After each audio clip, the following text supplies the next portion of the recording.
UNICEF, al año 2014, que es la última estadística, por lo menos a nivel nacional, había 9.200 niños, niñas y adolescentes sin cuidados parentales.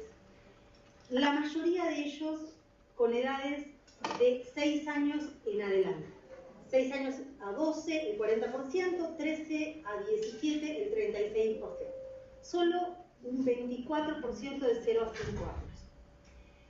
La mayoría de las causales por las cuales estaban privados de cuidados parentales tenían que ver con violencia familiar. Dentro de violencia familiar también muchos casos de violencia sexual y muchos casos de abandono, que no deja de ser una situación de violencia familiar, de violencia doméstica por negligencia o por el no hacer. Lo cierto es que esto destierra el primer mito o la primera fantasía con la que llega la opinión pública, con la que llegan los postulantes al registro, los que llegan a los juzgados, que es que hay muchos niños en situación de adoptabilidad, hay muchos niños para adoptar en las instituciones, y si bien hay muchos niños, no son los que quiere o los que piensa la gente al momento de inscribirse en el registro central de aspirantes a guardas con fines de adopción de provincia de Buenos Aires y al momento de hacerlo también en otras provincias. Las voluntades adoptivas difieren muchísimo de esta realidad. La mayoría de los postulantes se anotan, se inscriben con una voluntad adoptiva acotada en términos de edad, acotada en términos de hermanos, acotada en términos de patologías o cuestiones físicas o incluso también hemos visto algunos acotes últimamente vinculados a otras características que tienen que ver más con la diversidad cultural.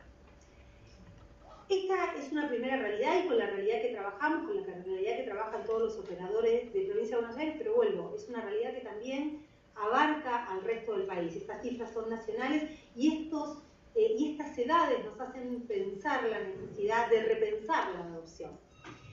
De allí que repensar la adopción también viene de la mano de repensar todos los institutos que hacen al derecho de familia a la luz del nuevo paradigma. Nuevo que ya no es tan nuevo, seguimos diciendo nuevo, pero en realidad este nuevo arrancó en 1994 con la reforma de la Constitución, una reforma de la Constitución que constitucionalizó muchos de los instrumentos internacionales que usamos a diario, el artículo 75, inciso 22 de nuestra Constitución, que ya hace años que está modificado, pero siempre hace falta recalcar esto. El 75, inciso 22 le da jerarquía constitucional a 11 instrumentos internacionales y luego de ello a otros 3.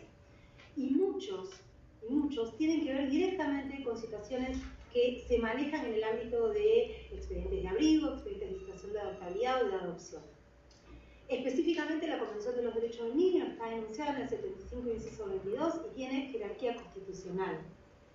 Y no solamente tiene jerarquía constitucional ese instrumento, creo que lo más rico de ese 75, inciso 22 es lo que ha dicho la Corte, después del fallo Giroldi lo ha dicho también la Corte de Provincia y muchos otros superiores tribunales, es que los instrumentos internacionales que están en el 75, inciso 22 y los otros 3 que adquirieron luego jerarquía constitucional tienen que leerse como un instrumento vivo, como un instrumento que todo el tiempo va mutando y se va enriqueciendo. ¿Y a la luz de qué se va enriqueciendo? Se va enriqueciendo a la luz de los fallos de la Corte Interamericana de Derechos Humanos, se va enriqueciendo a la luz de las opiniones consultivas, se va enriqueciendo a la luz de las observaciones generales, a la luz de los informes que cada uno de los comités especializados de esos tratados va paulatinamente publicando. Informes de relatorías especiales, informes de Naciones Unidas, pero también del sistema regional que es la OEA. Con lo cual, ese 75 inciso 22 nos da una herramienta importantísima para trabajar. Ya está por ti. Decía el cambio de paradigma, esos son algunos de los que están conectados por videoconferencia, tienen abierto el parlante, así que les pido que cualquier cosa lo cierren y después lo abran al momento de las preguntas. El cambio de paradigma entonces no solamente arrancó en el año 94 con el cambio constitucional, sino que siguió a la luz de toda la jurisprudencia, no solamente de la Corte Suprema de Justicia de la Nación, sino de los superiores tribunales. Y en el campo particular del derecho de familia generó lo que llamamos constitucionalización del derecho de familia. La constitucionalización del derecho de familia que nos hace pensar pensar en diferentes formas de familia. En familias que ya no son la familia tradicional, heterosexual, casada, sino otras formas de familia diferentes. El niño y el adolescente como sujeto del derecho, como sujeto destinatario, pero también protagonista del derecho que hace a los menores de 18 años de edad. Y esto de protagonista, en el caso de la adopción, se va a leer de diferentes maneras. Un interés superior del niño que van a verlo mencionado en toda sentencia que haga a la niñez, pero que también toma una envergadura muy especial a la luz de todo ese derecho que va nutriendo la Convención de los Derechos del Niño. Hay una observación general específica para hablar de interés superior del niño que nos va a nutrir ese concepto de una manera muy, muy particular. Vamos a ver ahora cómo lo hace en adopción. El derecho a ser oído, que también es parte integral del interés superior del niño. Esto también cambia radicalmente la mirada del derecho en familia, cambia radicalmente la mirada de la adopción como instituto. El derecho a un desarrollo integral, ¿sí? A mirar ese desarrollo desde diferentes aspectos. Y teniendo en cuenta que hay diferentes tipos de niños. Hay un concepto que quizá no es clásico del derecho de la niñez, pero sí el derecho o las cuestiones que hacen al género, que es la interseccionalidad. Creo que es un concepto que fácilmente podemos exportar al ámbito de la niñez. ¿Todos los niños son iguales? No. Hay niños que están cruzados por diferentes tipos de vulnerabilidades, con lo cual también en materia de derecho de familia, también y sobre todo en situaciones que tengan que ver con situaciones de adoptabilidad y con adopción, tenemos que pensar en ese concepto. Pensarlo porque no hay recetas predeterminadas, prearmadas para todos los niños de 5 años. Va a haber una receta que sirva para Juan, que tiene 5 años, y va a haber otra muy diferente que sirva para Juan Pedro, que tiene 5 años y vive en otra parte de la provincia. Este concepto de interseccionalidad nos enriquece mucho la mirada, porque nos permite pensar no solamente en el niño en razón de su edad, sino en el niño en razón de todas estas vulnerabilidades entrecruzadas. No es lo mismo pensar en una niña, ¿sí?, que en un niño, en un varón o en una mujer. ¿Sí? No es lo mismo pensar en un niño, una niña que además ha sido víctima de abuso sexual, pero además de todo eso es migrante y tiene muy poca familia que le dé respaldo, que podamos pensar en la contención de la familia ampliada. No es lo mismo. Estas vulnerabilidades que se entrecruzan también las tenemos que tener presente al momento de pensar en el derecho de familia, pero particularmente en el derecho que hace a la infancia y en la adopción como instituto. Flexibilidad de la adopción. Creo que de un tiempo a esta parte todo lo que hace la adopción se ha ido flexibilizando. Creo que lo único que podemos decir que se endureció, pero en términos de darle más riqueza al concepto, es el concepto, y ahora vamos a ver ahí. El resto, las formas de la adopción, la amplitud, la idea de la adopción integrativa incluso también hace que se flexibilice más el instituto, todo ha ido generando una adopción más acorde a las necesidades de cada una de las personas a las cuales el derecho es llamado a proteger, a restituir derechos. ¿Por qué digo que el concepto de adopción se endureció?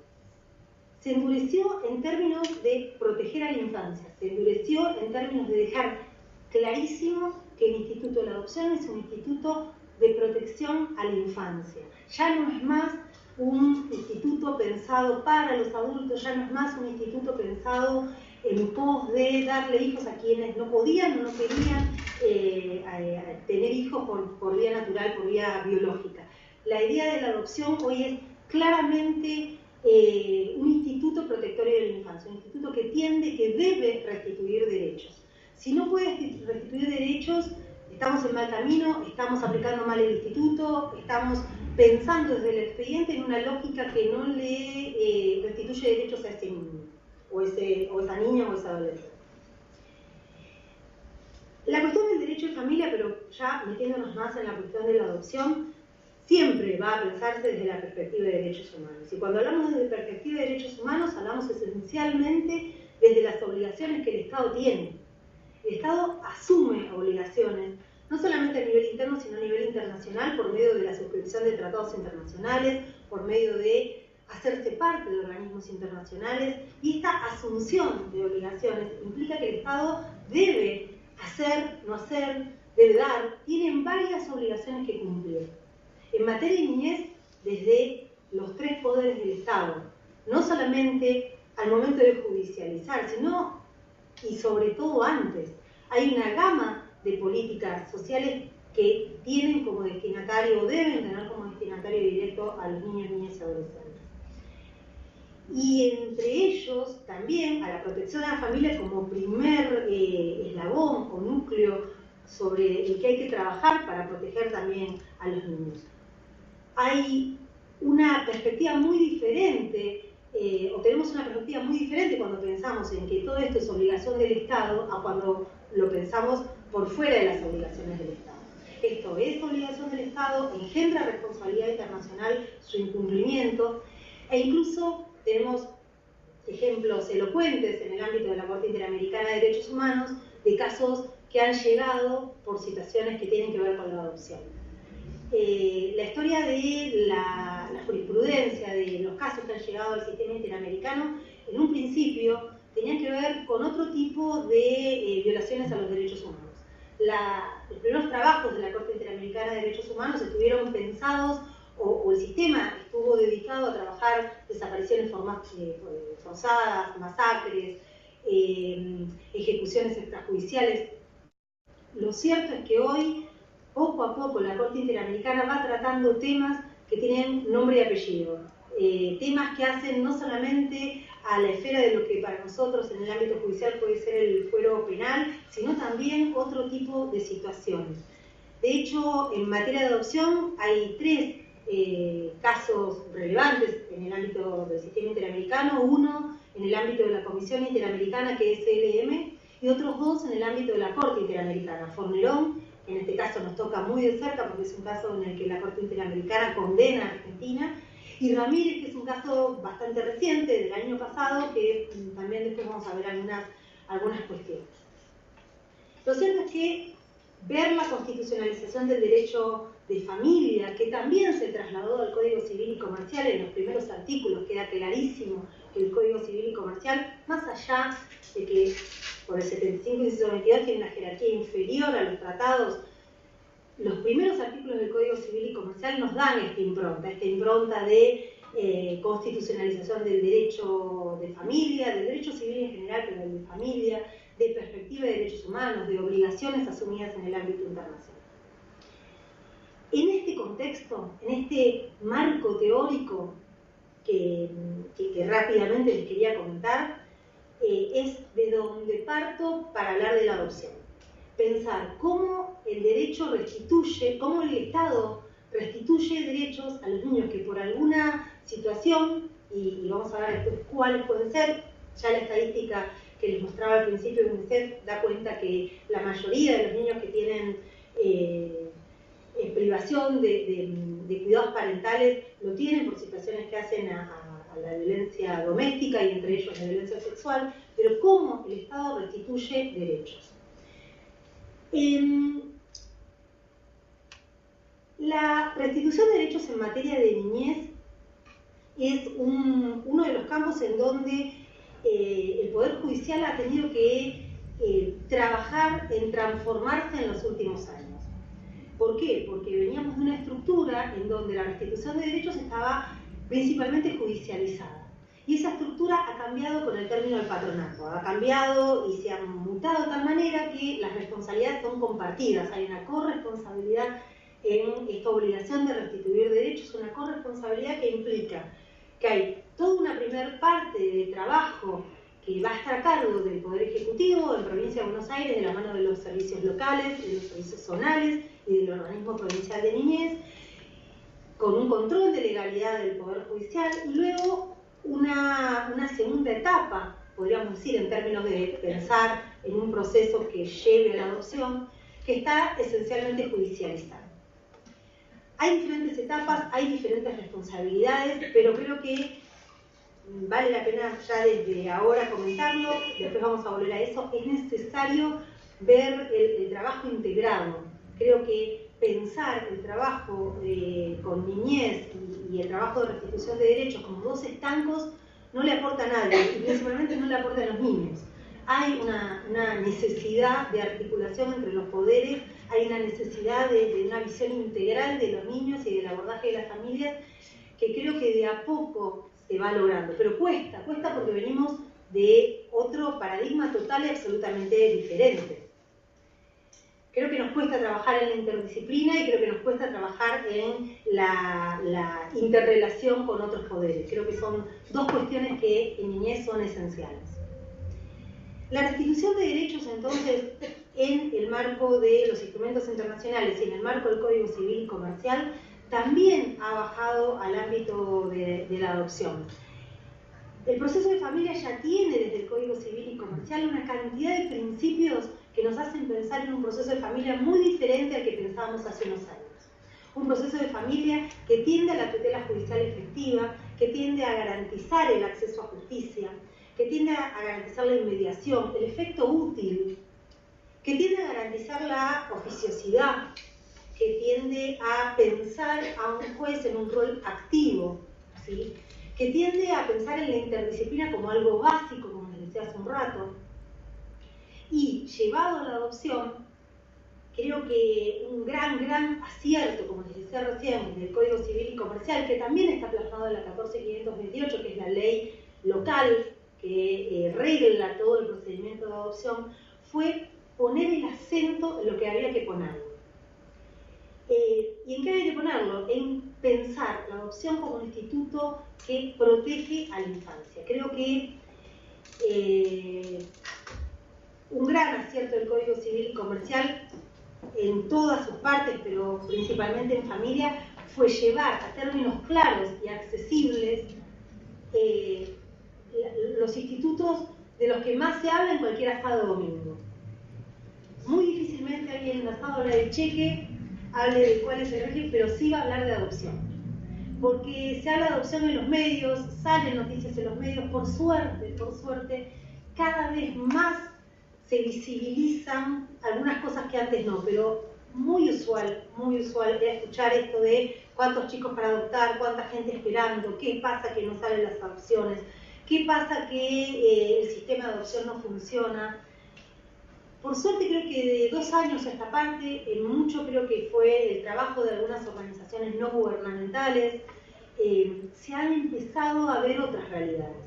La semana pasada o la anterior salieron 2 noticias en donde claramente ponían el acento en datos estadísticos que daban cuenta de esto. Muy pocos niños pequeños, muchos postulantes para esos niños pequeños. La adopción entonces a partir del artículo 594 pone el acento en los niños y dice es un instituto protectorio de niños, niñas y adolescentes que tiende a brindar una familia cuando la familia biológica no ha podido o no ha querido cumplir ese rol. También hay una suerte de esclarecimiento en este orden. Tengo que, como Estado, chequear que la familia de origen no pudo para luego pensar en la posibilidad de la adopción.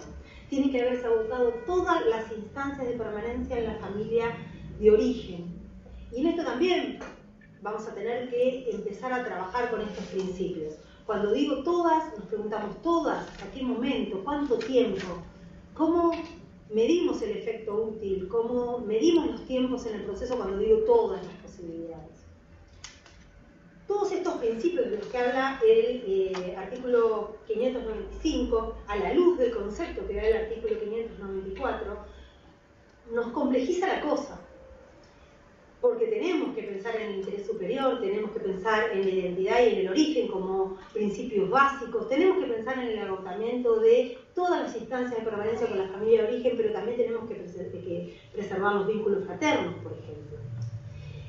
Para leer y para aplicar todos estos principios, creo que lo esencial es saber que cada caso es un único caso y una única respuesta. Pero lo cierto es que hay muchos instrumentos jurídicos que nos van dando elementos. Pensar interés superior lo podemos pensar como lo enuncia en 2 renglones la Convención de los Derechos del Niño, pero sabemos y tenemos que saber que hay muchos otros instrumentos que nos dan un contenido más claro del interés superior. Y en materia de adopción particularmente, Fornerón y Ramírez Escobar nos dan concepciones claras de qué es interés superior del niño en materia de adopción. Atala Rifo nos da también una concepción de interés superior del niño que tiene que estar al margen de toda mirada estereotipada de familia, de toda mirada prejuiciosa de familia. Atala Rifo es un caso que llevó a la Corte Interamericana, que no tiene que ver con adopción, es un caso donde se condenó a Chile por una cuestión que tenía que ver con la custodia, con la custodia de dos niñas menores de edad. Fornerón sí tiene que ver con adopción y Ramírez Escobar también tiene que ver con adopción. ¿Cómo mezclamos todos estos elementos para tratar de que realmente el proceso termine restituyendo derechos y no complicando más aún la situación de este niño? ¿Cómo los trabajamos de manera que lleguemos a restituir derechos en el proceso? En cuanto a agotamiento de todas las instancias de permanencia de la familia de origen, quise citar estos dos antecedentes, un fallo de la Suprema Corte de Justicia de la Provincia de Buenos Aires y un fallo de Neuquén, porque me parecieron interesantes para pensar la previa a la situación de adoptabilidad, la previa a decretar la situación de adoptabilidad y cómo trabajar esto del agotamiento de las posibilidades de permanencia con la familia de origen. En esencia, la mayor parte de las situaciones que llegan a judicializarse, que hacen a vulneración de derechos de niños, niñas y adolescentes, y la mayor parte de las situaciones de abrigo y luego las situaciones que llegan a tener que debatir una situación de adoptabilidad, tienen que ver con familias que desde diferentes costados son vulnerables. ¿Cómo pensar entonces esto del agotamiento? ¿Cómo pensar esto del interés superior cuando también trabajamos con familias que en sí mismas son vulnerables? Trabajamos con familias que están arrasadas por la pobreza, trabajamos con familias que están arrasadas por el consumo de drogas, o por ejemplo que están arrasadas por situaciones de salud. ¿Cómo lo trabajamos a la luz también del cuidado de otros grupos vulnerables? Estos dos fallos justamente abordan esta cuestión, me pareció importante citarlos por eso.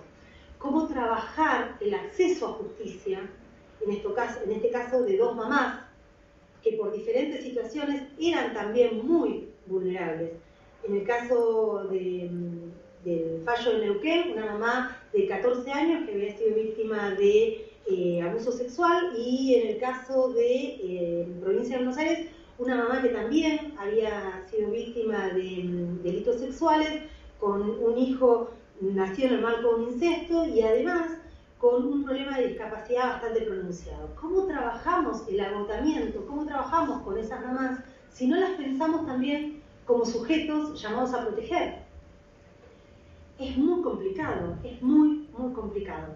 Incluso en el caso de Neuquén, y esto pasa a menudo, trabajaban con dos menores de edad, con dos niños. En un caso, el niño que terminó en situación de adoptabilidad y el otro, la mamá que también era una niña, ¿sí? Una adolescente, una nena de 14 años, con lo cual, que había sido víctima de un delito. Con lo cual, ¿cómo trabajar el agotamiento? ¿Cómo trabajar el interés superior de la mano de todas estas cuestiones?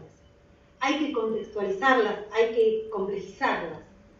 Definitivamente, si nos abstraemos de todo eso, llegamos a instancias que no restituyen derechos, o por lo menos eso es lo que creo. En estos casos, los dos fallos hacen mucho hincapié en el acceso a la justicia. El acceso a la justicia no en términos de acceder al expediente, sino realmente de poder defender mis derechos, de poder hacer valer mis derechos. No solamente los derechos de las mamás biológicas en este caso, sino el derecho del niño a vivir con su familia de origen. Y esto nos hace ver el ida y vuelta del derecho, ¿sí? El acceso a la justicia de las mamás en ambos casos también generaba una cuestión de restitución de derechos para esos chiquitos que estaban inmiscuidos en los procesos. Vuelvo, es altamente complejo trabajar estas realidades, sí, seguramente. Va a haber que pensar, o hay que pensar en cada uno de los procesos, medidas facilitadoras de acceso a la justicia, medidas que tengan que ver con ajustes razonables, apoyos, veremos cómo iremos construyendo, y de hecho hay situaciones que a veces ir construyendo todas estas variables nos terminan complicando el tema de los plazos. Eso también quería comentarlo en un rato. También sé que es complejo trabajar estas variables. No es lo mismo trabajar con alguien que tiene garantizado total y absolutamente su derecho y su acceso a la justicia que con alguien que no lo tiene porque vive a 300 kilómetros, que no lo tiene porque está institucionalizado, porque está en el marco de un proceso de recuperación de su salud mental, lo que fuera. Aquí va el tema. Todas estas variantes tienen, y creo que también es un plus, una buena herramienta, tienen que ser pensadas, tienen que ser trabajadas en un tiempo determinado. El Power después se los dejo, les digo para los que están sacando, queda en la página, así que ahí queda para sacar. Todas estas variantes tienen que pensarse en un tiempo determinado. A veces los tiempos son cortos, a veces los tiempos no se adaptan a las necesidades de los niños, pero lo cierto es que hay un estándar, hay un piso, hay un piso y un techo en realidad, pero hay un elemento que nos permite pensar el proceso en un determinado tiempo en donde tendríamos que llegar a una sentencia. Creo que eso es importante. Hace unos años no había este parámetro temporal y creo que es una herramienta importantísima para los operadores. A veces nos corre en contra, a veces tenemos que correr tras esos tiempos que son cortos, pero lo cierto es que todos los fallos de Corte Interamericana lo marcan, no solamente los que hacen a niños, pero particularmente los que hacen a niños, los tiempos en los niños y en los adultos se miden diferentes, se perciben diferentes. Años de institucionalización en un niño que tiene 5, 6 años nos habla de más de la mitad de su vida en una institución. Y por más que pensemos en que las instituciones ya no son esas mega institutos en donde no se los conocía con nombre y apellido, ya no hay más de esos institutos, es verdad. También se está tendiendo y mucho a pensar en familias de acogimiento, en pequeños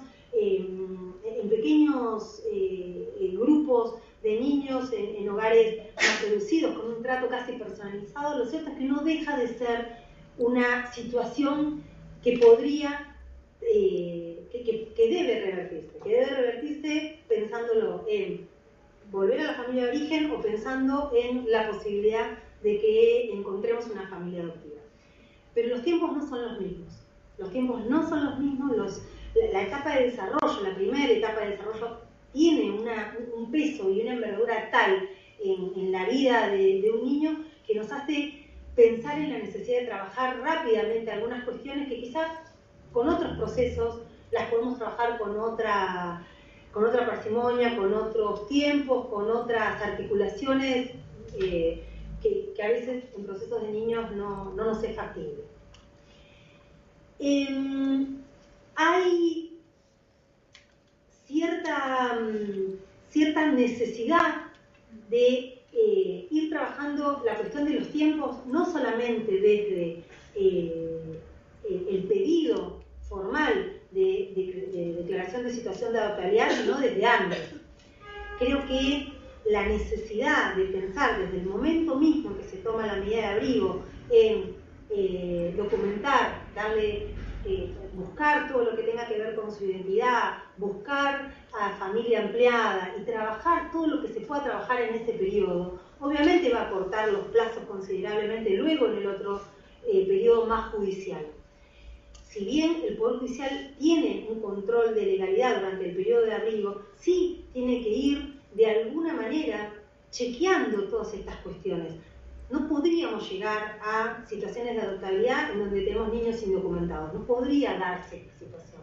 Porque tuvimos todo el otro periodo para trabajar un derecho esencial que es el de la identidad. Y qué más preciso para trabajar el derecho de identidad que un niño llegue documentado a esa instancia de judicialización.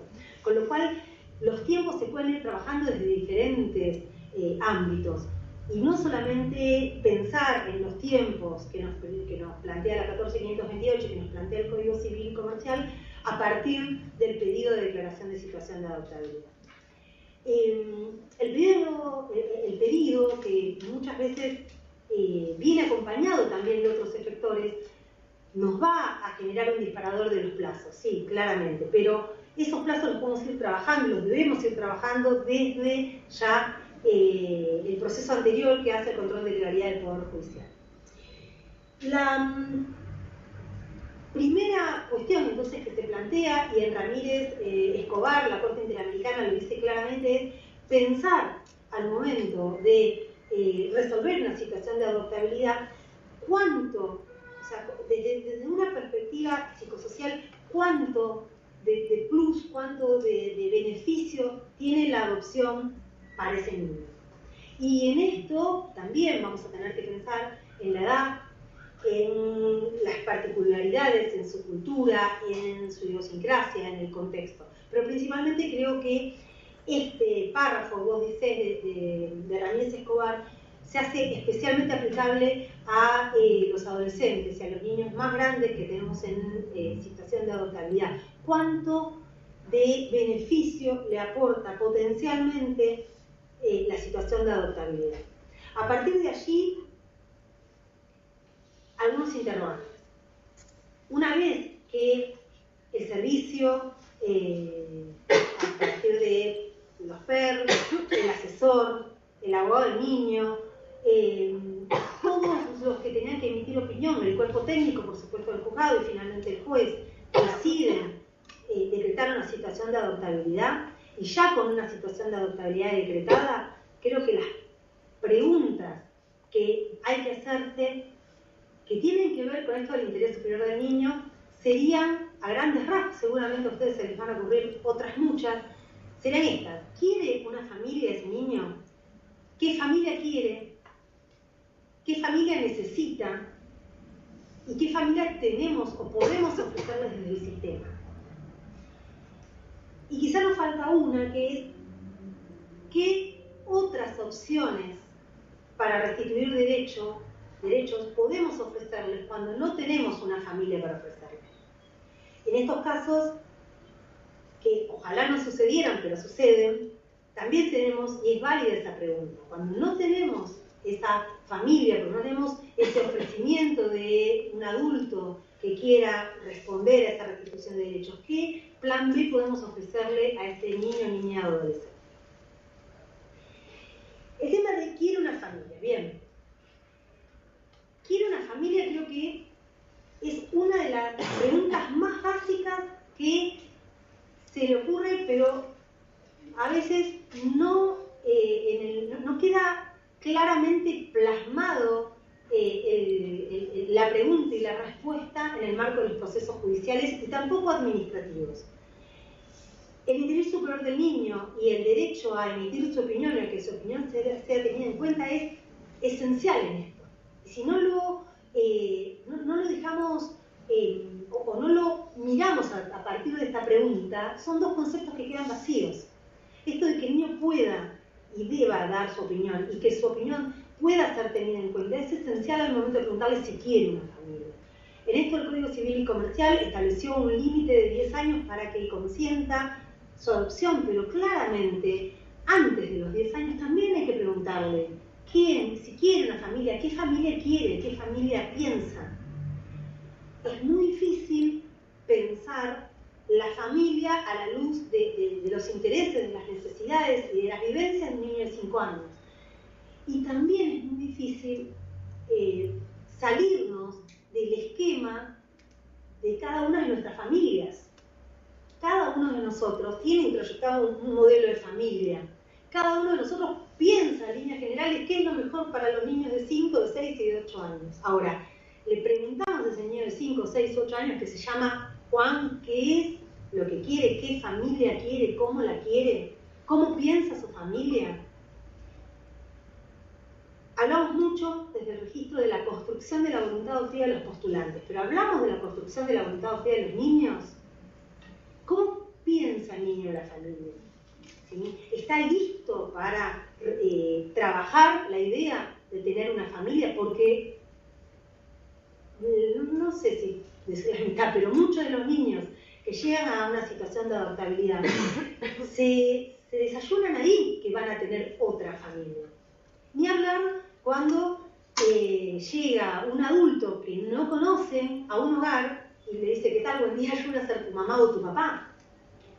Y el pibe todavía piensa en esa mamá o esa papá que es el único que conoce, que quizás no pudo ejercer su rol, pero es el único que conoce, y ese es el referente que tiene, con lo cual se trabajó, se le explicó, se le dio información para que pueda tomar una decisión.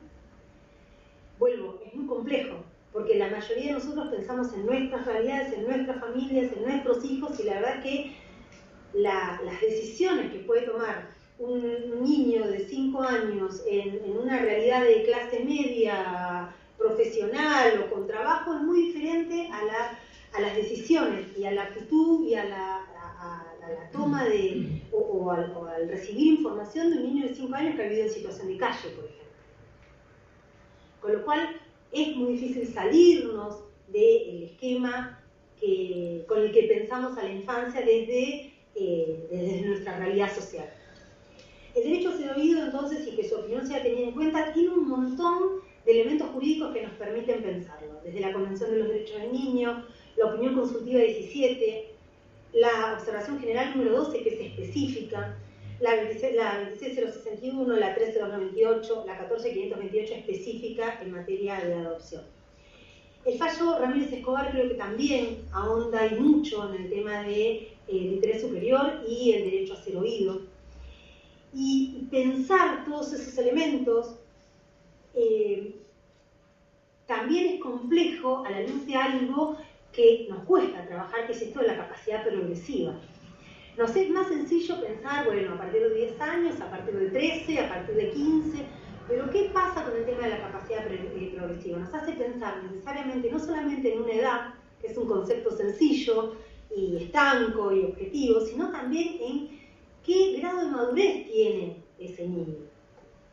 Con lo cual, vuelvo a lo que les decía recién, no va a ser lo mismo la capacidad que tenga para decidir y para tomar decisiones y para expresar su opinión un niño de 5 años que ha vivido en situación de calle y que ha tenido que afrontar un montón de situaciones adversas, a otro niño de 5 años que no tiene idea de cómo se juega la pelota en la vereda, porque nunca ha salido del ámbito familiar, cuidado, cerrado y puertas adentro. Es muy diferente. La capacidad progresiva también entonces tiene que tener en cuenta todas estas cuestiones, edad y grado de madurez. La habilidad para tomar decisiones también tiene que ver y mucho de cuánta información y cuán accesible sea esa información. Y acá vuelvo al tema de construir la voluntad adoptiva de los niños. Se les dice a los niños que están institucionalizados que se ha cerrado una etapa con su familia biológica.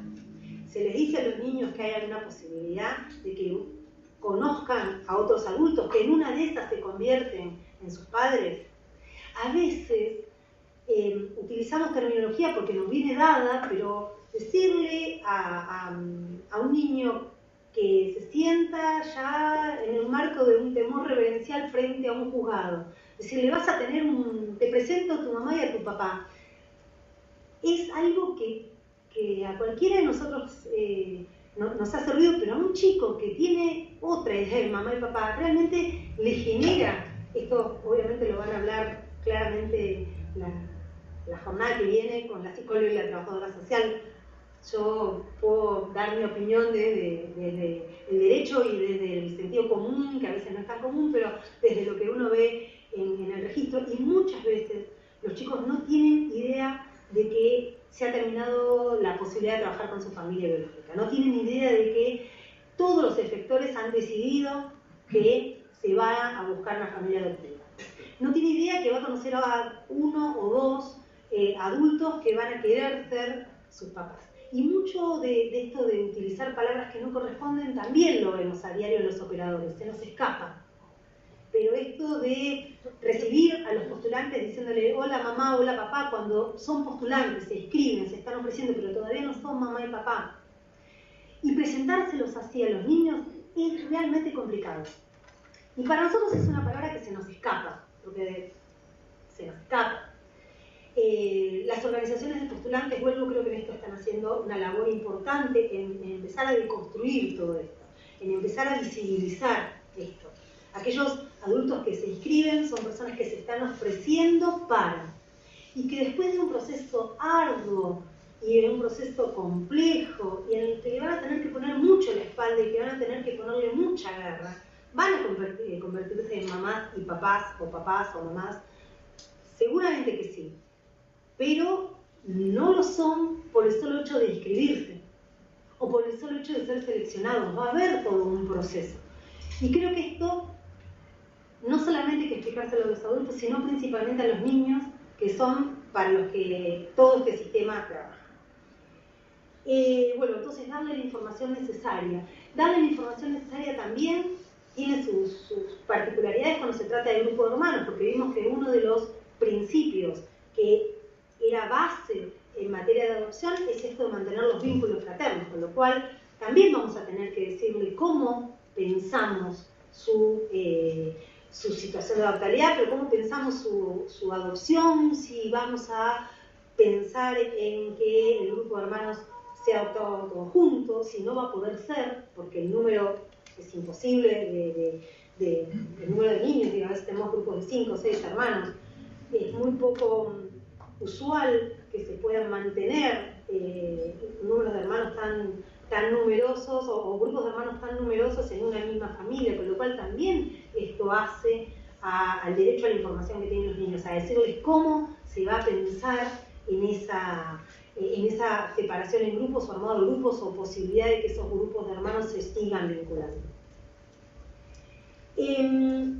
Y también una frase que me gustó mucho de un trabajo de Silvana Ballarín, que era comprender el silencio de los más vulnerables. Y realmente creo que también ahí los abogados no tenemos muchas herramientas, pero sí las tiene el cuerpo técnico. Cómo leer los silencios, cómo leer otras cosas que no están en el lenguaje verbal. ¿Sí? ¿Cómo leer todo esto en cuanto a las necesidades del niño, en cuanto al interés superior, en cuanto a esto de la capacidad progresiva? ¿Cómo pensamos en que un niño puede transmitir si quiere ser adoptado y por qué familia se pide ser adoptado si difícilmente tiene una imagen a veces de familia? ¿Cómo lo trasladamos al expediente? ¿Cómo lo leemos? Si no lo hacemos con el cuerpo técnico es imposible. Es materialmente imposible para los abogados, porque si lo hacemos los abogados solos, lo hacemos desde un esquema mental que hace a nuestras realidades. Y si bien claramente nadie puede ser total y absolutamente objetivo y que nada de su vida personal se cuele en estas cuestiones que hacen al derecho de familia, lo cierto es que tenemos que tratar de que esto no pase o pase lo menos posible, con lo cual tratar de poner todos los elementos en el expediente en pos de que esto sea lo más objetivo posible necesariamente requiere el cuerpo técnico, porque hay cosas que nosotros no sabemos leer, no sabemos trasladar al lenguaje escrito. Y esto de los silencios, vuelvo, me pareció muy relevante. Cuando ya pensamos en si el niño necesita o no una familia, cuando pensamos en darle toda la información, cuando lo escuchamos, ahí viene la cuestión de, bueno, bien, lo escuchamos. ¿Y cómo lo tenemos en cuenta? ¿Cómo tenemos en cuenta? Perdón, si no, en cualquier momento... ¿Cómo lo pensamos? ¿Cómo lo trabajamos? Y acá, ya recién les comentaba, hay muchos efectores que van a tener o que deben ser escuchados en el proceso. Seguramente el juez es el que tenga que tomar la decisión finalmente de cómo va a trabajar esa adopción, si los grupos de hermanos van a seguir juntos, si se van a armar grupos de hermanos, si se va a trabajar con postulantes que vivan cerca, si vivan lejos, porque, qué sé yo, por situaciones extremas de violencia hay que llevarlos a la otra punta de la provincia, si va a haber que trabajar algún vínculo con la familia biológica que sea provechoso, pero ¿cómo en el expediente, cómo a través del expediente se escuchan todas las voces? Bueno, los servicios en esto lo van a ir haciendo desde los PER. desde los primeros hasta el último, hasta aquel en donde plantee la posibilidad de la situación de adoptabilidad. También va a tener una voz importante el asesor, por supuesto, también el abogado del niño, pero principalmente el niño, digo, bueno, todo esto partiendo de la voz del niño, todos estos efectores van a también opinar sobre esa situación. Los hogares, creo que si bien son parte del sistema de niñez, también tienen mucho que aportar. Lo cierto es que muchas veces los operadores judiciales o los operadores de los servicios no estamos en la cosa diaria de los niños. Y la cuestión diaria de los niños es lo que muchas veces nos determina luego el fracaso o no de una vinculación. Esto de Pedrito realmente es un niño inquieto y más allá del diagnóstico que tiene, lo que a veces ya sabemos que en los expedientes vemos unos diagnósticos que son tremendos y después a veces se atemperan con el solo hecho de correr al niño de ese ámbito de institucionalización y de ese ámbito de vulneración de derechos en el que estaba antes. Lo cierto es que muchas veces los hogares son los que conocen qué necesidades, qué gustos, qué intereses, cómo se maneja ante el miedo, ante los estímulos, ante las primeras manifestaciones de acercamiento de los adultos. Todas estas cuestiones tan esenciales para pensar en cómo restituir derechos muchas veces lo sabe la cocinera del hogar y no quien está decidiendo en el expediente. Es importante que quien decida en el expediente escuche todas estas voces. Es esencial para que, vuelvo, este proceso de restitución de derechos realmente tenga como fin restituir derechos. El cuerpo técnico del juzgado, obviamente, es en estos casos la mano derecha de quien tiene que decidir de todas las cosas que tenga el caso, pero también podría ser un cuerpo técnico de algunos de los otros efectores. Algunas asesorías tienen cuerpos técnicos, en algunas departamentales se trabaja con cuerpos técnicos del Ministerio Público, en algunas se trabaja con informes de los servicios. Creo que esto es un trabajo tan articulado y tan de corresponsabilidad que todo esto va a fluir en el expediente en cada departamental de una manera diferente y en cada juzgado incluso de una manera diferente. Lo cierto es que en este fluir de informes, que no terminan de ser informes escritos que están plasmados en un expediente, lo que creo que no hay que perder de vista es al niño sujeto de derecho del cual partimos, ¿sí? Porque si no lo llevamos a, nuevamente, la idea del niño objeto, este niño que está sujeto a las disputas de los diferentes saberes, porque yo como soy abogado opino de una manera y el otro como psicólogo y el otro como trabajador social, y en el medio la medicina que nos da un diagnóstico que a veces también asusta y que no estamos de acuerdo. Es muy, muy complejo que todos esos lenguajes se pongan de acuerdo, es muy complejo que en ambientes que cuesta todavía pensar en la interdisciplina, se prioricen otras voces que no sean las jurídicas, con lo cual a veces es muy complicado. Si bien, vuelvo, creo que en estos últimos años se ha avanzado tremendamente en esta mirada más interdisciplinaria, creo que muchas veces lo que se ve son diferentes aportes y que van quedando estancos, que no se retroalimentan, que no se hacen intercambio entre esos saberes en pos de hacer algo más nutrido, algo más interesante, algo más integral. Bien, sabemos que quiere el niño, lo escuchamos, tenemos en cuenta su interés superior, tratamos de completar todo esto de qué es el interés superior, escuchamos a todos los efectores. Bueno, bien, ¿qué cuestiones esenciales después de escuchar a todos estos efectores tendríamos que pensar al momento de decidir si finalmente la adopción va a ser la mejor opción y qué tipo de adopción y con quién?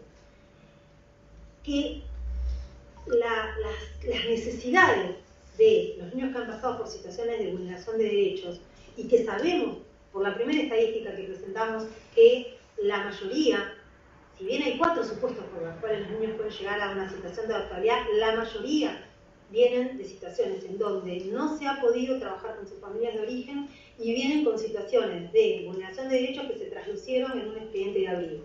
El expediente de abrigo en donde finalmente no se pudo restituir al niño a su familia nuclear o a su familia ampliada. Y esos son los niños reales con los que trabajamos. Y esos son los niños reales para los que la adopción se plantea como una forma de restituir derechos. No trabajamos con el niño que aparece en una canastita en vía pública. Trabajamos con un niño que tiene historia, trabajamos con un niño que tiene necesidades relacionadas al pasado, y no solamente nutricionales, necesidades que tienen que ver con nutrición de afectos, con otro tipo de necesidades. Trabajamos con niños que tienen una mirada claramente de desconfianza al adulto, porque los adultos que estaban llamados a protegerlos no lo han protegido, o no han podido por diferentes circunstancias. Pero lo cierto es que los niños reales con los que trabajamos tienen necesidades pasadas, necesidades presentes, producto de que han estado institucionalizados, han cambiado de ámbito de cuidado, y necesidades a futuro, porque pero definitivamente, tengan la edad que tengan, en algún momento van a necesitar conocer, no solamente porque es un derecho, sino porque van a necesitar conocer acerca de su origen y acerca de su identidad. Y en esto, quienes asuman el compromiso de ser papás por adopción, mamás por adopción, van a tener que acompañarlos. En el registro vemos a menudo estas cuestiones de personas adultas que están acompañadas por sus papás, que están en búsqueda de su realidad y buscan sus experiencias. Y aún niños que tienen recuerdos, a los que no lo tienen, siempre va a haber una búsqueda. En algún momento de su vida va a haber una búsqueda, con lo cual también va a haber necesidades que van a surgir a futuro. Y para eso también hay que estar preparado. Por eso es tan importante que desde el momento cero de la inscripción de los postulantes se trabaje esta necesidad de pensar en el derecho a la identidad de los niños y cómo los adultos que asuman el compromiso de ser padres y madres de esos niños van a acompañar este proceso. Con lo cual, y esto siempre lo recalco, me parece que es importante, ser familia por adopción es tan importante, rico y amoroso que ser familia por la vía de la procreación, pero sí requiere de una espalda y de una fortaleza y de un plus de los papás adoptivos que sabemos que les pedimos mucho, sabemos que les pedimos que se capaciten, que escuchen, que abran sus posibilidades a la escucha de los profesionales, de las realidades, pero también para prepararlos a futuro y para de alguna manera esa apertura, aprovecharlo en términos de restitución de derechos, porque siempre va a haber que acompañar a estos chiquitos, tengan la edad que tengan cuando sean adoptados, en este proceso de reconstrucción. En esto es importante que la información llegue de una manera oportuna al expediente. Y esto creo que es importante ya desde el ámbito administrativo. Saber al momento de pensar en qué adopción es la mejor para este niño, qué familia tiene ampliada, aunque no haya podido hacerse cargo de ese niño, qué familia tiene, qué vínculo necesito preservar, si tiene o no tiene hermanos. Nos está pasando y mucho en el registro esto de recibir situaciones de adoptabilidad, cruzar los datos y encontrar que hay un montón de otros hermanitos que estuvieron por otras departamentales. Quizá el juez no tenía esos elementos para definir su situación, pero hay situaciones en donde nosotros como registro cruzamos los datos en toda la provincia y tienen hermanitos en departamentales cercanas, en diferentes edades, en diferentes realidades, incluso ya nos han aparecido algunos que son mayores de edad, con lo cual tener todos estos elementos en un momento oportuno en el expediente ayuda y mucho a tomar mejores decisiones. Obviamente es importantísimo tener presente la edad que tiene el niño y la etapa evolutiva por la que atraviesa. No solamente por esto que decíamos recién, de tener en cuenta su edad y su capacidad progresiva, sino también saber a dónde apuntar, qué mirar en los adultos que estamos por convocar, qué mirar y en qué hacer pie para tratar de restituir de mejor manera esos derechos. En el estado de salud el estado de salud es todo un plus.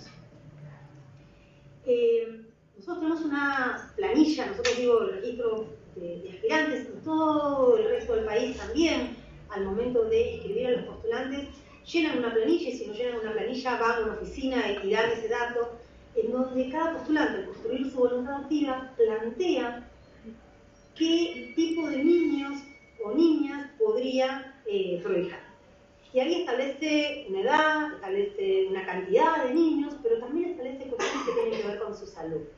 Esta es una de las cuestiones más complejas de trabajar. Esta cuestión de niño sano. ¿No? Yo me postulo para niños sanos. ¿Qué entendemos por sano? Y acá es muy complejo porque cada contexto social, la salud va a tener una mirada diferente. Y aparte, según la mirada que tengamos, puede que una cuestión psicomotriz sencilla la veamos como algo que no podemos pensar, que no podemos trabajar, que no nos podemos acercar a un proyecto adoptivo de esa envergadura. Enfermedades que son tratables pero que provocan cierto miedo. HIV fue durante años el problemón de no, HIV no. Y hay otras enfermedades en donde quizá uno no se las plantea como un problema, pero que son más complejas de tratar hoy día, por lo menos, que el HIV. Pero hay mucho de contexto para trabajar esto de qué entiendo por sano o qué entiendo por un niño con patología leve o grave, cuándo es leve, cuándo es grave, cuándo es tratable. Y aún con el tratable, ¿estoy dispuesto a proteger a un niño que necesita 3 veces por semana ir a rehabilitación, por ejemplo? ¿Estoy dispuesto a pensar en un niño al que voy a tener que facilitarle todo lo que tenga que ver con las barreras que socialmente se imponen a la discapacidad? ¿Pienso la discapacidad a la luz del modelo social o la pienso con el viejo modelo? Todas estas cuestiones son muy difíciles de trasladar a los postulantes. Creo que los que principalmente las tienen que tener en claro son los operadores que van a trabajar con el postulante, pero que también van a trabajar con el postulante en abstracto, digo, en el momento en que se viene a inscribir para ser un potencial postulante, al momento en que voy a seleccionar cómo se ven conviviendo en la diaria con un niño que necesita apoyo para tal o cual barrera de todos los días. Cómo se ven con un chico que tiene problemas pedagógicos, por ejemplo, cosa que no entra en ningún tipo de patología ni de discapacidad, pero lo cierto es que muchas veces cuestiones pedagógicas son las que hacen fracasar una vinculación. Esto de la excelencia en el rendimiento escolar, el cambio de colegio inmediato, las aspiraciones a que cumpla con todo lo que uno piensa en líneas generales para la media de un niño escolarizado. Todas estas cosas, ¿no? Cómo se van trabajando desde el expediente, desde la búsqueda de postulantes. ¿Cómo voy? No tengo... 35. ¿Eh? 3. Bueno, tenemos todo eso en el expediente y llegamos a un momento en donde hay que elegir a quién va a prohijar a ese niño o niña. Y ahí, más allá de tener bien claro cuál es el proyecto adoptivo del niño, bien claro cuál es la familia que necesita, porque puede que el niño no diga o no quiera algo que los operadores entiendan que es lo mejor para él. Ejemplo, muchas veces, ante familias que son violentas, niños que han salido de redes de trata, lo mejor para quienes han tomado la decisión de buscar postulantes es retirarlo de ese espacio, cambiarlo de departamental. Bien, seguramente el niño no plantee eso, ¿sí? Pero puede que los operadores hayan entendido que es lo mejor, con lo cual, teniendo todo ese perfil y todas esas necesidades y todo ese proyecto adoptivo bien armado, llega el momento de buscar postulantes. Y ahí es donde el Registro Central de Provincia de Buenos Aires les va a remitir un listado de 20 postulantes con las características objetivas de este niño: edad, cantidad de hermanos y, a grosso modo, situación de salud.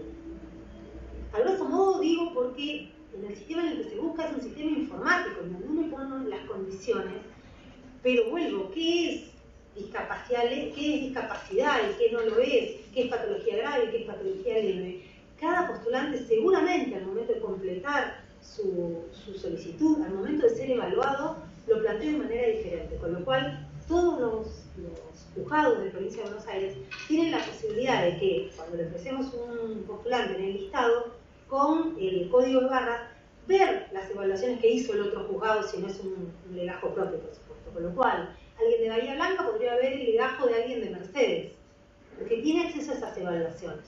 Y ahí van a conocer un poco mejor a los postulantes, de la manera en que el equipo técnico que atendió a ese postulante lo plasmó en el legajo.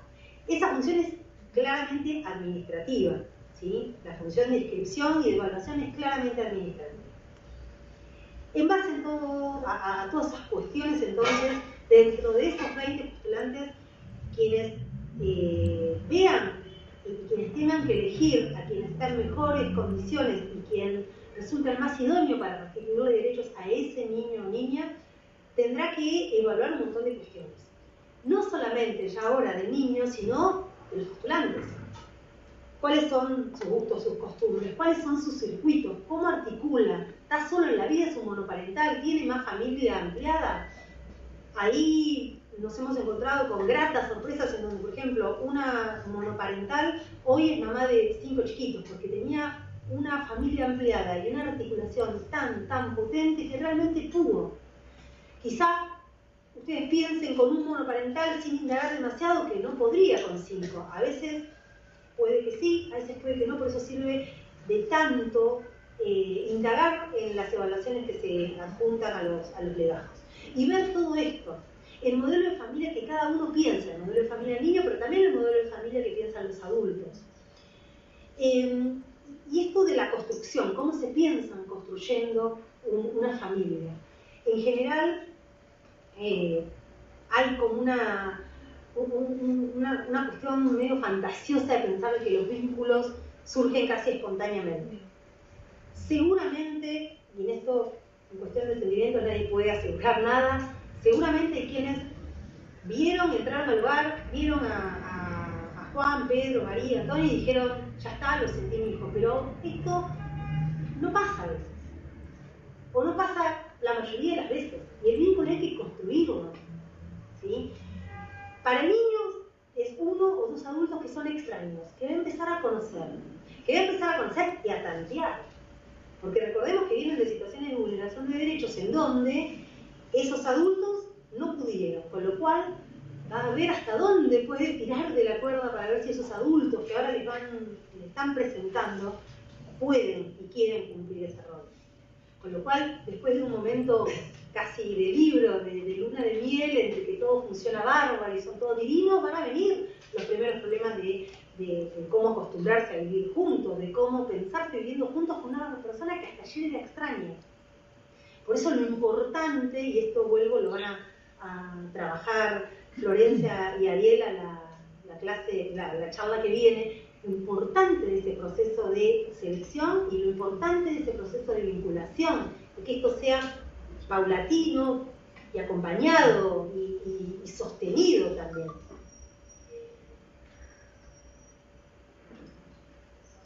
Tenemos ya el proyecto adoptivo del niño, tenemos el proyecto adoptivo de los adultos, tenemos una primera preselección.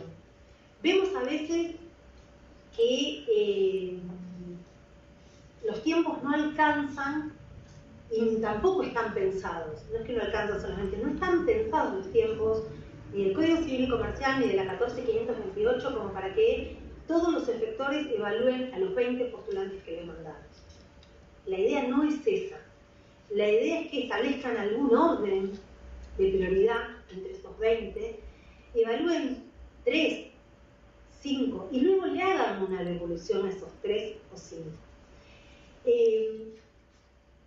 El postulante hay que cuidarlo, ¿sí? Y hay que cuidarlo mucho porque realmente se está ofreciendo y sabemos que no tiene un derecho a tener un hijo por adopción, pero sí tiene derecho a que lo tratemos bien y a que de alguna manera le hagamos una devolución.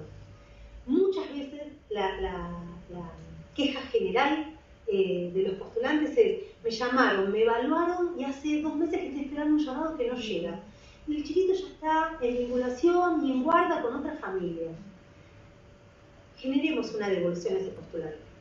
¿Sí? A veces es duro, a veces puede ser caótico, pero digámosle por qué no, si lo citamos y lo evaluamos y le dijimos que lo íbamos a tener presente. Porque ese postulante está esperando y rechaza otros proyectos, está esperando y hay otros chicos que, para los que podrían ser un buen postulante, que no lo van a recibir. Y aparte el sistema se resiente de alguna manera, porque se sienten maltratados, porque se sienten desconsiderados. Entonces, el Estado puede restituir un montón de derechos. Puede restituir el derecho a la educación, a la salud, a la alimentación, pero solo no puede restituir el derecho a tener una familia. Para restituir el derecho a tener una familia de los niños necesitamos sí o sí de los postulantes. Con lo cual el sistema de adopción no funciona sin los postulantes. Aún por esta cuestión finalista, que parece que estoy pregonando, pero que no es así, aún por esto es necesario cuidar al postulante. ¿Sí? Cuidarlo y darle información, y cuando no es viable, cuando hay que condicionarlo, también hay que condicionarlo claramente, pero darle información para que pueda tomar decisiones oportunas. Y en el caso de las elecciones, también evitar esas elecciones eternas que implica la evaluación de 20 postulantes para un grupo de niños que, por ejemplo, no presentan grandes complejidades. Sí entiendo la necesidad de evaluar a 20, 40 o 60 incluso, cuando se trata de un grupo de chiquitos que ha pasado por situaciones muy complejas, cuando son un grupo grande de hermanos, cuando son nenes más grandes. Sí está clarísimo la complejidad de esas situaciones y la necesidad de evaluar a mucha gente. Pero hay veces en donde notamos que hay evaluaciones que se dilatan muchísimo, que se hacen ternas y a veces en esto habría que conocer más en el informe del colega, en el del juzgado que evaluó y que puso todo por escrito. También tratar de alguna manera de privilegiar algunas cuestiones que ya tienen que estar predeterminadas, como por ejemplo edades, cercanías. Por supuesto pensar cuál es el proyecto y la idea de familia que tiene el niño y cuál es la necesidad. Si yo sé que tengo una niñita que fue víctima de abuso sexual y que difícilmente pueda vincularse con postulantes varones, bueno, pensemos en una pareja de mamás. ¿Sí? Estas cosas, pensarlas de antemano y pedirle al registro de antemano que le mande un listado con estas condiciones, ayuda, acorta los tiempos, principalmente los tiempos de institucionalización de los niños. ¿Sí? Porque todos vamos a estar buscando y nos va a llevar 20 listados. Y acá vamos a otra pregunta que cada vez vamos hilando más finito. ¿Qué tipo de adopción? Ustedes saben ya que la adopción a partir del Código Civil y Comercial, y ya antes de la mano de algunos fallos, no era ni tan plena ni tan simple. Puede ser plena, con vínculo, puede generarse una amalgama de las dos figuras y lo cierto es que en esto sí, claramente la adopción se flexibilizó en pos de darle una respuesta adecuada a cada uno de esos niños. Porque si tenemos un vínculo de la familia biológica que es sano, que es positivo, ¿por qué no mantenerlo? Entonces acá creo que una mirada desde la antropología nos sirve y mucho. Nos sirve para pensar qué funciones cumple la familia, ¿sí? Entonces alguien de la familia va a concebir y engendrar, otros van a criar, otros van a alimentar, otros van a proteger, otros van a instruir. Todas estas funciones que pueden desdoblarse, desmembrarse desde la antropología, desde el derecho nos cuesta más pensarlas. Con lo cual podríamos pensar en formas adoptivas que respeten más todas estas formas de ser familia, con lo cual podríamos preservar un vínculo, podríamos generar un vínculo de manera tal de sumar, ¿sí? De adicionar y no de sustraer un vínculo que al niño lo favorece. Entonces, cuando pensamos en qué tipo de adopción hay que pensar en quién pensamos para preservar un vínculo, cómo lo proponemos preservar, si superpongo, si disocio, si combino. Todo esto nos va a dar la idea de también qué tipo de familia buscar, porque vuelvo y en esto me pongo en la piel de los postulantes. Es complejo, Creo que lo más complejo de aceptar como postulantes son dos situaciones. Situaciones jurídicas pendientes, que son el 90%, porque a partir del efecto que le dan los recursos a la 14.528, todas las situaciones son pendientes, con lo cual vamos eligiendo postulantes antes de que las situaciones de adoptabilidad adquieran firmeza. Y también la segunda situación compleja para los postulantes es pensar en ser papás o mamás por adopción, pero tener un vínculo con la familia biológica que sigue estando ahí. Quizá con los hermanos es más sencillo, pero cuando se trata de otro vínculo es más complejo y a veces es muy resistido por papás y mamás adoptivos. Pero creo que es algo que hay que trabajar principalmente con niños grandes que ya tienen vínculos sólidos y consolidados, quizá con una abuela que no ha podido hacerse cargo, con un tío, o incluso con una mamá. ¿Sí? Que hay casos en provincias donde se han mantenido vínculos con la mamá. En esto no nos vamos a detener mucho porque vuelvo, creo que es algo que van a trabajar de mejor manera y mucho más certeramente con Florencia y con Ariela, que es cómo trabajar los procesos de vinculación. Los procesos de vinculación son graduales, son participativos, son informados. Esto de informado parte de informar al niño que va a ser adoptado, que van a conocer los dos adultos, que esos dos adultos se llaman así o así, que tienen estas particularidades, que ya tienen un hijo, no lo tienen, que viven en un lugar que se llama así o así. Y también darle la información a los postulantes para que luego no tengan estos desbordes o estas sorpresas en las que no saben cómo reaccionar. Y también para que puedan prever otras cosas, ¿sí?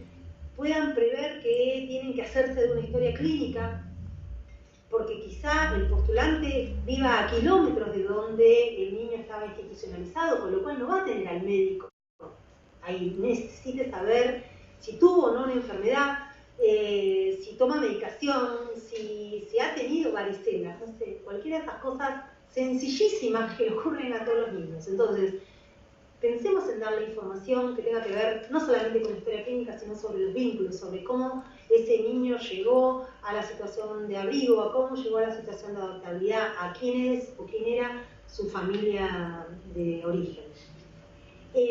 Toda esta información tiene mucho peso en las vinculaciones, muchísimo. Y creo que en eso está gran parte del éxito o no de las vinculaciones. Los procesos de vinculación que son tan bisagra, es un momento tan fundante el de las vinculaciones, que si no se tiene esta información previa, muchas veces se va con un caudal de ansiedad típico, obviamente, y esperable, pero que los profesionales, los operadores, tenemos que tratar de bajarlo. El proceso tiene que ser planificado necesariamente. No podemos dejar librado a la suerte y a las buenas voluntades esto de las vinculaciones. Tendrán que ser escalonados, tendrán que ser primero con reuniones por separado, con los adultos y con los niños. Tendrán que decirse a los adultos, no traigas a los abuelos, a los 20 primos, porque lo hacen de lo mejor, pero quizás caen al segundo encuentro con 5 adultos más y 3 primitos que quieren conocer y no. ¿Sí? Entonces, este tipo de cosas que quizás para los operadores están tan naturalizadas o ya se entienden por sabidas, pero que no son sabidas. Esto de planificado implica también repartirse tareas, ¿sí? Entre los equipos técnicos que van a intervenir. Porque una cosa es acompañar y otra cosa es evaluar. El proceso de acompañamiento tiene más que ver con esto de que el postulante pueda hacer catarsis, y el niño también, ¿sí? Que pueda comentar sus miedos, que pueda decir que le está costando tal o cual cosa. La evaluación tiene otro perfil, ¿sí? Lo que en general resulta mejor, y obviamente sabemos que a veces es muy complejo porque los cuerpos técnicos no abundan, porque los recursos son escasos, porque los tiempos son cortos, es trabajar las dos fases con diferentes cuerpos técnicos, uno que acompañe y otro que evalúe. Muchas veces el acompañamiento tiene que ver con decirle cómo poner al niño bajo su obra social, ¿sí? O facilitarle el acceso a determinado recurso médico, o decirle, no, che, no lo lleves más al médico porque lo paseaste en una semana por el odontólogo, el oculista. Eso también, la sobreatención médica también se ve bastante. También es un momento de crisis en la vinculación. O el acompañamiento tiene que ver simplemente con decirle, che, no lo cambies de colegio, porque este chiquito viene acá, en este lugar, que conoce, que se siente cómodo, esperá para cambiarlo de colegio. Quizá, bueno, se pueda por una cuestión de distancia y quizá no sabemos, pero el acompañamiento tiene que ver más con eso. Seguramente alguien que acompaña, el postulante le puede decir, che, la verdad hoy pensé que me desbordaba y que me ponía a llorar, y no se lo diga a alguien que hace evaluación, ¿sí? Porque son roles diferentes. La interdisciplina, vuelvo ahí, es esencial, y la cosa de vincularse, de trabajar interinstitucionalmente. Los recursos son escasos en todos lados, en el Poder Judicial y en el Poder Ejecutivo también, con lo cual, si tenemos pocos recursos, aprovechémoslo de manera tal de que podamos cumplir las dos funciones, de no superponernos, de no pisarnos, de confiar en el informe del otro. Creo que ahí el conocerse previamente, el trabajar previamente de manera más próxima ayuda a tener confianza en el dictamen del otro. Bien, y como para ir cerrando, no sé, ya ahí queda poquito. Bien. ¿Qué pasa cuando la adopción no es la opción? ¿Qué pasa cuando el niño no quiere, porque no quiere ser adoptado, porque ya está en un momento en donde su edad y su grado de madurez indica que no? ¿Qué pasa cuando el niño quiere, pero no se encuentra? Porque tenemos 5 hermanos, porque son grandes, porque tienen patologías, porque tienen discapacidades, o simplemente porque no han fluido las vinculaciones, o no hemos sabido elegir bien, también, y tenemos 2 o 3 vinculaciones fallidas. ¿Qué pasa cuando la adopción no es la opción necesaria para ese niño para restituirle derechos? Acá la inventiva de los jueces de la provincia ha sido excelente. Y han llegado a impulsar en corte, por ejemplo, las convocatorias ampliadas. Esto no fue un invento del registro, esto fue la necesidad de los jueces de plantear un plan B que estaba por fuera de la norma escrita, ¿sí? Pero que era necesario porque le tenían que dar una respuesta al niño, niña, adolescente que tenían en ese expediente, porque dejó de ser un expediente para ser un niño al que había que restituirle derechos. Y en eso la inventiva de los jueces de la provincia ha dado lugar a muchas figuras muy ricas. Con ello empezamos a hacer convocatorias. Si ustedes ven el sitio del registro, en la página de la Corte, ccba.gov.ar, van a ver que hay cantidad de convocatorias públicas en donde no solamente se convoca a personas que quieran ofrecerse como guardadores con fines adoptivos, sino también a personas que quieran ofrecerse para ser otras figuras de cuidado, para que sean familias desde otro lugar, tutores, referentes afectivos, padrinazgos. No se llega así como si una convocatoria. ¿Sí? Para llegar a una convocatoria tenemos que haber primero indagado todo el registro provincial que tiene alrededor, tenemos pocos, a comparación del resto de la provincia, del resto del país tenemos un montón, pero estamos bajando la cantidad de postulantes, tenemos alrededor de 1.800 postulantes. Tenemos que haber visto todo el registro provincial, no solamente el del departamento judicial, sino el de toda la provincia. Tenemos que haber visto la red federal, que están todas las provincias adheridas, más Cava, y luego, si allí no encontramos a nadie, vamos a la última opción, que es la convocatoria pública. La convocatoria pública, ustedes van a ver que hay algunas que son dirigidas exclusivamente a guardadores con fines adoptivos, y ahí se puede presentar alguien que no esté inscrito y guarda. Esto indica un plus para el juzgado. Hay que ser extremadamente cuidadoso al evaluar a alguien que no esté inscrito. Porque también es complejo decir, ¿cómo llegó esa persona a querer adoptar? Un día abrió el diario, vio el aviso y dijo, voy a adoptar. Un día recibió una comunicación por Facebook y dijo, voy a adoptar. Entonces hay que ser muy cuidadoso. Estamos viendo mucha gente que ha sido declarada proyecto no viable en el marco de alguna evaluación provincial que se están presentando a convocatorias públicas. Mucho cuidado con esto, mucho cuidado con esto. Cuando el proyecto no es viable, ustedes saben que por la normativa nacional es alguien que, por la concepción que da la ley, es alguien que podría poner en peligro psicofísico a un niño. Con lo cual, esas personas también se están presentando en la convocatoria. Entonces, ojo con eso. Ojo con eso, hay que ser muy, muy filoso al momento de evaluar. Ahora, también estamos haciendo convocatorias para otros, para otras personas que quieran cuidar, que quieran apoyar, que quieran vincularse con un niño de otro lugar diferente a la adopción. Y para eso estas convocatorias ampliadas. Las convocatorias ampliadas, entonces, están avaladas por la Suprema Corte desde el punto de vista de las convocatorias que las dicta la presidencia del tribunal. Y habrá que darle dentro del expediente figuras a esas personas que se acerquen, que a veces se acercan por la convocatoria, a veces se acercan porque, como en el caso de Mar del Plata, fue un compañerito del colegio de uno de los nenes. En el caso de Matanza fue alguien que era también de la comunidad educativa. Esto de la cuestión comunitaria es esencial en las convocatorias. Por supuesto sería mucho mejor que ese niño no saliera, y más cuando es grande, del ámbito regional. Las convocatorias, entonces, a veces los niños son ellos mismos los que buscan algún referente, otras veces aparece dentro de la comunidad y otras veces aparece porque, pues, han abierto el diario y han leído un aviso, y han leído un aviso. Pero lo cierto es que las convocatorias, entonces, y estas personas que se acercan a los expedientes, y cuando ya tenemos decidido que la adopción no es, por lo menos en ese momento, la opción, porque puede que se empiece vinculando como un referente afectivo y termine en una adopción, nos ha pasado también, va a tomar diferentes figuras en el proceso. Y ahí la cuestión creativa del derecho, porque no hay una figura muy clara que nos sirva en el código ni en la 14528.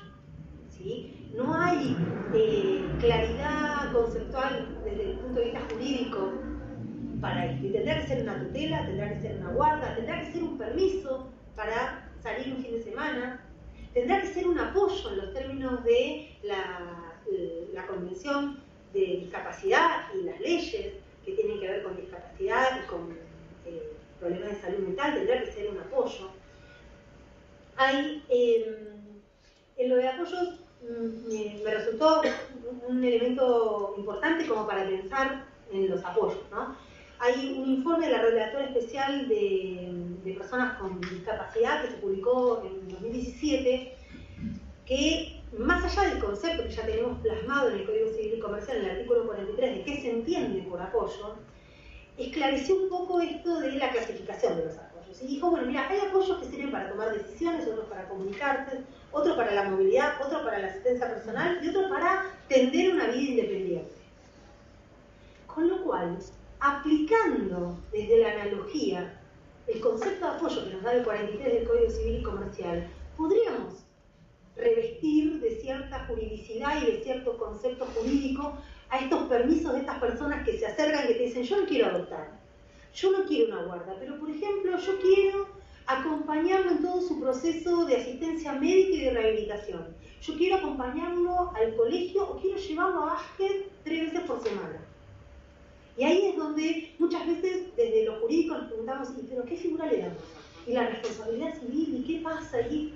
Bueno, todas esas figuras, quizá, por analogía, podamos aplicar el 43 del Código Civil y Comercial que nos habla de apoyos, que si bien nos habla para personas que tienen discapacidad, creo que claramente los podemos usar por analogía con niños, niñas y adolescentes. Tomarnos esta clasificación, bueno, vos serás un apoyo para la comunicación, serás un apoyo para hacerte de una vida independiente, serás un apoyo para la vida educativa de este niño, serás un apoyo para entender la desinstitucionalización. Y tengo la panificadora. Creo que hay mucho de esto que podemos tomar y por analogía aplicarlo para tratar de revertir jurídicamente esto.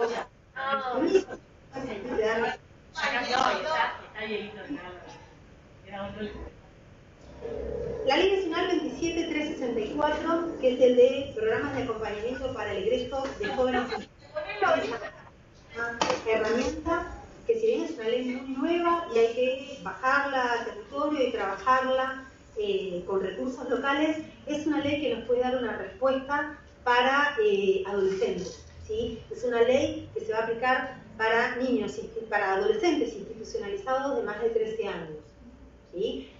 Chicos de más de 13 años sin cuidados parentales e institucionalizados. Y tiene como objeto también esto de acompañar, esto de apoyar, esto de generar un contexto que le permita una vida íntegra y un plan de vida integral y un desarrollo integral, que era uno de los principios de los que hablábamos en la primera reunión. Creo que esta ley, que aparte prevé algún acompañamiento orientado, si bien yo creo que, o me gustaría, quizás es un anhelo, que los acompañamientos tuvieran que ver más con lo comunitario y con esto de la corresponsabilidad social, no quita la posibilidad de que el acompañamiento rentado sea un buen recurso.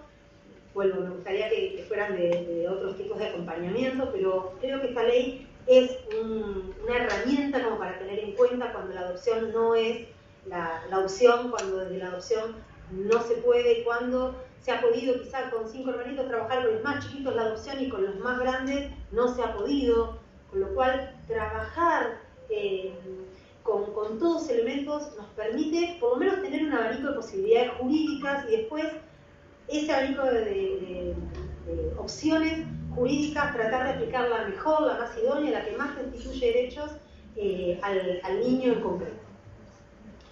Bien, y bueno, esto era lo que tenía para decirles. Estoy a disposición para las preguntas que quieran hacer o los comentarios que quieran hacer desde las departamentales también. Gracias.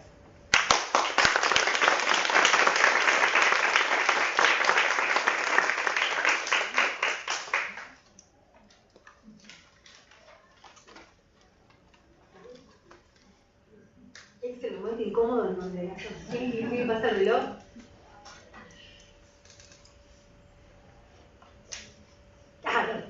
Bueno, qué bueno. Empiezo a hablar. Sí. Por ahí me presento. Sí. Yo soy Silvina Martínez, soy psicóloga y trabajo en el Hospital Esbarra de La Plata. O sea, una institución pública hospitalaria, pero que venimos trabajando con la problemática de la vulneración de derechos de los niños desde sus inicios. ¿Sí? Y trabajamos mucho con el tema de adopción. Todos estamos en contacto directo con los chicos y principalmente chicos que no tienen palabra.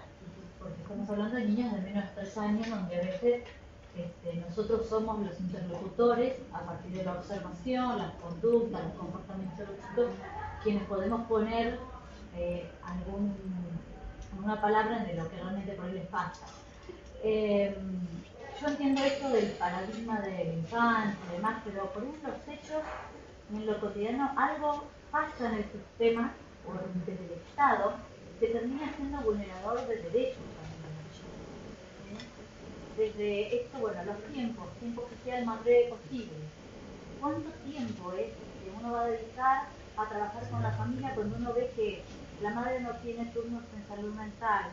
No hay posibilidad de que haya operador que acompañe a esta familia a poder, o a la madre para poder tener un seguimiento desde lo médico. No hay recursos desde el sistema de protección a la niñez como para acompañar a la familia en algún cambio habitacional, de requerimientos que se consiga. O sea, uno ve que hay un estado fallido en esto de poder acompañar. Las madres, progenitoras o familias quedan tan vulnerables como más que los chicos esperando. ¿Sí? O sea, uno ve que realmente no hay recursos y uno pasa años y nos pasa que la mamá que ya tuvo un chiquito, dentro de 5 años vuelve con otro. ¿Qué trabajó con esta chica joven, esta mayor de edad, desde el Estado, están condenando derechos de ella y de los chicos que van naciendo? ¿Sí? La cuestión de los vínculos fraternos. En muchas de las crímenes aparece el tema de la interdisciplina. Bien, ¿por qué se entiende el vínculo fraterno o el vínculo consanguíneo? Esta cuestión de que uno ve las estadísticas de la Suprema Corte de Justicia, de que más de 3 hermanos es difícil, que hay familias que adopten, y cuando uno ve hermanos que nunca tuvieron un vínculo fraterno, porque el vínculo fraterno se construye a medida que hay adultos que denominan hijos y hermanos a esta patria, ¿sí? Pero donde que nació 5 años después que institucionalizaron al mayor, ¿sí? Y donde no hay trabajo con estos chicos en qué es lo que se construye en este vínculo fraterno. Y los más chiquitos terminan siendo trasladados de lugar en lugar, ¿sí? Por un vínculo fraterno que después no se puede sostener y se quiebra, y el chico quedó desarraigado de aquellos vínculos que igual construyó por ahí 2 años y medio de su vida en una institución, ¿sí? Tema esto de priorizar estos vínculos, los lugares. Hemos tenido situaciones donde el juez dispone que el chico me lo trasladan acá a San Martín y yo soy el que lo entrega en adopción en este lugar, que viaja con personas desconocidas, espera en un espacio desconocido, se encuentra con 2 adultos desconocidos, ¿sí? Y uno dice, ¿y dónde está el respeto del chico a ser oído, escuchado en sus intereses, sus espacios, sus lugares? Entonces, uno es testigo de vulneración de derechos constante de los chicos, ¿sí? Hace 30 años que trabajo en este tema, y para mí es un continuo déjà vu de ver estas situaciones, que si bien hay leyes muy buenas en el sentido de respeto hacia la infancia, pero que realmente quedan como vulnerados porque los agentes o efectores, hasta a veces uno piensa, desconoce la temática, ¿sí? Son un montón de cosas re interesantes las que planteaste. Creo que lo primero es que, comparto, leyes tenemos un montón, creo que normas ya nos hace falta más. Creo que la norma que hay que trabajar es la ley de presupuesto. Creo que las políticas sociales tienen que acompañar a las familias, tienen que acompañar a esa mamá que quizás no quería ser mamá y pensar en trabajar educación sexual en las mujeres, trabajar desde perspectiva de género, un montón de situaciones que no se trabajan. Bueno, antes de pensar en ello hay un montón de otras cosas para trabajar. Trabajar vivienda como derecho humano, trabajar acceso a la salud como derecho humano.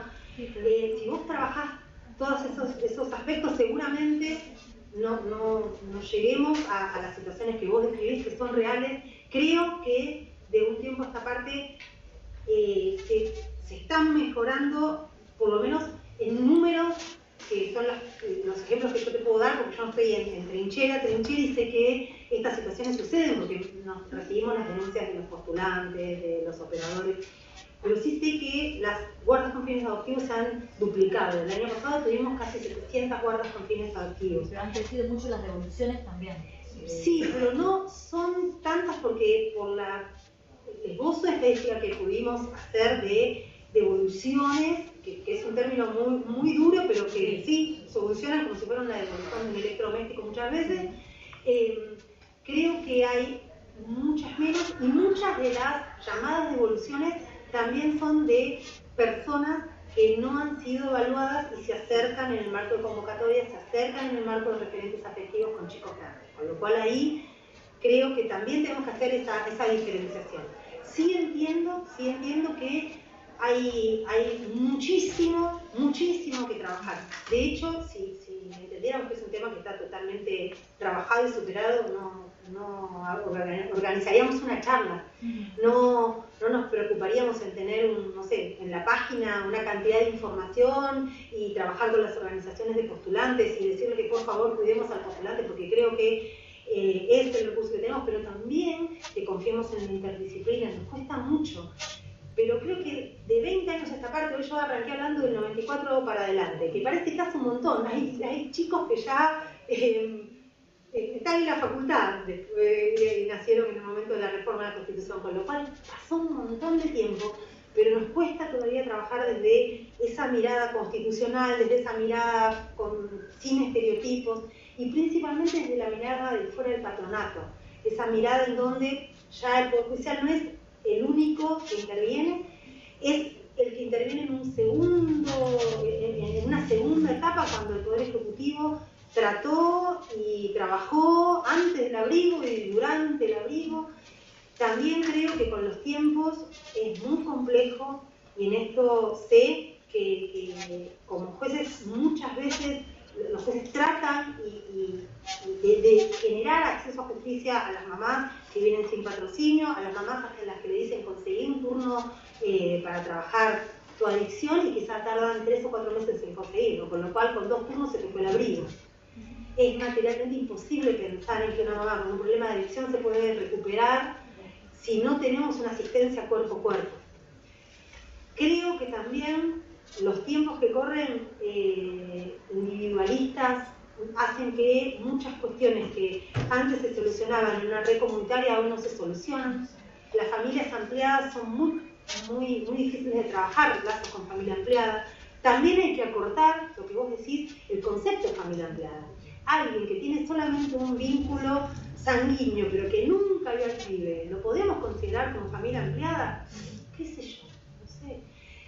Cantidad de grupos de hermanos, y en esto también hay jueces que han trabajado increíblemente bien la cuestión y que me consta que los chicos tienen trato frecuente en grupitos de hermanos que son 6, que son 8, que vos sabés que es materialmente imposible que llegue un postulante. Nos ha llegado, creo que tenemos 2 o 3 casos, sí, 2 o 3, no más de esos, de 5 hermanos, a lo máximo que hemos llegado. Pero cuando ya tenés más, o 5 incluso, o hoy 4, tenés que pensar en armar los grupitos de hermanos. Y tenés que pensar en armarlos y de mantener los vínculos fraternos, porque de hecho vos podés cumplir con el mandato constitucional y con el mandato convencional de mantener vínculos fraternos sin que vivan juntos.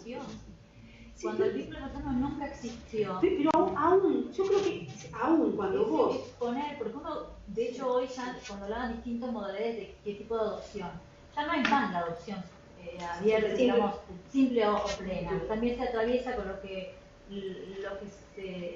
la literatura refiere a la adopción semiabierta, abierta, ampliada, además. Pero, ¿por qué no trabajar esto con los postulantes? ¿Por qué no pensar en esto cuando uno ve que hay una estadística en la cantidad de postulantes que realmente me está cercenando los tiempos de incluir a los chicos? Y uno por ahí después los ve a la vuelta de la vida, digamos, cuando están en un centro de asistencia de salud mental y que tienen una historia de vida donde esa chica podría haber sido adoptada, pero por el empecinamiento de un juez de sostener un vínculo paterno, dice al final, yo quedé institucionalizada desde los 6 meses hasta los 18. Todos mis hermanos hicieron su vida y yo no tengo contacto con ningún hermano, y hasta estoy en la calle, estuve en centro de adicción y demás. O sea, ¿cómo no poder pensar en los derechos de cada uno que no se vulneran en la medida que uno pueda armar historia? Creo que el claramente... expediente arma historia también. Obviamente, creo que claramente hay que pensar en estas posibilidades. Sí creo que los cuerpos técnicos que intervienen tienen que ser claros al momento de escribirlos. Creo que a veces, vuelvo, es una mala decisión y a veces es decisiones que se toman sin contar con elementos contundentes. En eso, los cuerpos técnicos y quienes conocen, quienes están con el niño en el hogar, en la institución, en la pequeña familia o en la familia obligadora, son los que te pueden decir si hay vínculo o no hay vínculo, de qué manera se gestó el vínculo. Hay veces y hay jueces que nos están pidiendo, últimamente, aún cuando los hermanos se conocen, mirá, tienen una rivalidad tal que boicotean entre ellos los vínculos. Con lo cual, y ahí vemos muy buenos dictámenes técnicos que ponen el gancho y que se juegan a decirle eso al juez. Creo que tiene que mejorar la calidad de los informes técnicos, tiene que haber más informes técnicos variados de hogares, servicios, tiene que opinar el abogado del niño también. Hay veces que hay un solo abogado del niño para los 3 hermanos, y quizá en ese caso tendría que tener cada uno por separado, porque el abogado del niño responde a las necesidades y a los intereses de uno, de responder a los 3 es medio complejo, con lo cual ahí creo que también vamos a tener que, obviamente lo que te voy a decir es horrible, pero vamos a tener que ejercitarnos. En el ejercitarnos se le va la vida a muchos chicos y que egresan con mayor edad, entiendo, pero creo que venimos haciendo un avance importantísimo, porque convengamos que algo que visibilizan las convocatorias que antes no se visibilizaba, y por eso también creo que la estadística de devoluciones es engañosa.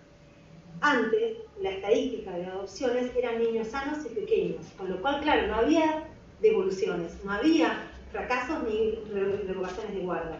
Hoy, todos los chicos, aún con las patologías más complejas, están llegando a convocatorias, se está haciendo el último esfuerzo, con lo cual también te nutre la estadística el chiquito que antes quedaba en el viejo cotolengo, ¿sí? Y que nadie visibilizaba ni siquiera en las estadísticas. Con lo cual, ojo con las estadísticas, porque hay que ver que ahora más chicos llegan a la estadística. Porque antes, con ese chiquito con discapacidad, ni se intentaba. Y hoy se está intentando. Y eso creo que es algo que también es muy, muy bueno. La gente se está animando más. pero vuelvo, en estos tiempos de posmodernidad también vivimos en momentos en donde el individualismo, la cosa del concepto salud por encima, salud y beneficio social por encima de un montón de cosas, es complejo manejarlos en esos términos. Porque hace 20 años el promedio de familia eran 3 hijos y ahora son 2 o 1, con lo cual también el concepto de hermanos ha mutado, es más difícil mantener los vínculos fraternos. Sí, perdón. Sí, no, yo quería agregar, yo trabajo mucho con Silvina, hola. Soy de Hogar Rivadavia, soy psicóloga, y bueno, por un lado, me preocupa lo mismo que ella, lo hemos hablado mucho, en algunos jueces uno ve la prevalencia de este biologismo, sí, ya sabemos que, o sea, lo que yo quiero decir es que así como hay que pensar hacia los adoptantes, en la voluntad adoptiva, el hecho de cuáles son los niños reales que hay para adoptar, también hay adoptantes reales. ¿Sí? Porque esto que vos decís, el modelo de familia cambió y la realidad es que tampoco ahora una familia con más o menos recursos tiene en promedio más de 2 hijos. Entonces, esto por un lado, ¿sí? Por ahí son excelentes adoptantes, tienen mucha pasta, pero no pueden de golpe pasar de 0 a 5, 6 o 7 personas. Esa es una realidad y me parece que a veces escucho, me preocupa esto que vos decías hoy, cuidar a los adoptantes, porque son la pata que necesitamos. Recibimos gente muy maltratada por el sistema, donde se los pone en una exigencia de cosas que no pueden responder, a las cuales no pueden responder. Pero aparte quiero rescatar un concepto dinámico de las personas, ¿sí? Donde no es lo mismo pensar al adoptante como esta persona que va a una entrevista y espera, y va a otra entrevista y espera y después se mete en el Facebook y habla un poquito con algún grupo, a la existencia de dispositivos de preparación, que es algo fundamental que está faltando y se nota porque llegan. Ay, pensamos que íbamos a tardar más, entonces nos acabamos de pagar un viaje a Europa. Porque como va la gente, van a la Telegram y se quejan de que las adopciones tardan, entonces nos hacían a la idea y caen, se anotaron en diciembre y hay un montón de cosas que no procesaron y que nadie le dijo, vos tenés que venir a escuchar algunas cosas, tenés que venir. Yo no entiendo por qué queda como librado, sinceramente, es mucho lo que está en juego, para ellos y para los niños. Y queda como librado lo que cada uno quiera y les parezca. Y empieza cuando empieza la vinculación. Y ahí hay que ir con la manera atrás del incendio. O sea, mitos muy fácilmente diluibles en la entrevista, pero eso no tiene que suceder cuando están conociendo al niño, en la cancha, como se dice, ¿no? Porque hemos tenido, ahora tratamos de hacer un filtro primero nosotros también, antes de que ni siquiera estén las fotos de los chicos, porque realmente después los chicos suman heridas que son terribles para ellos. Entonces ahí me parece que ya pensando en lo que es la adopción y la vinculación, esto por un lado y por otro lado, si bien, insisto, hay de todo, todavía tenemos muchos juzgados faraónicos que no admiten, o sea, mañana va el matrimonio, perdóname, pero no, hasta ayer no sabíamos si se había quedado firme la adoptabilidad, tengo que hablar con los chicos, con nosotros, por una cuestión de ética y de autoridad que le damos al Poder Judicial, no avanzamos con esto que vos decías hoy, que sí lo hacemos.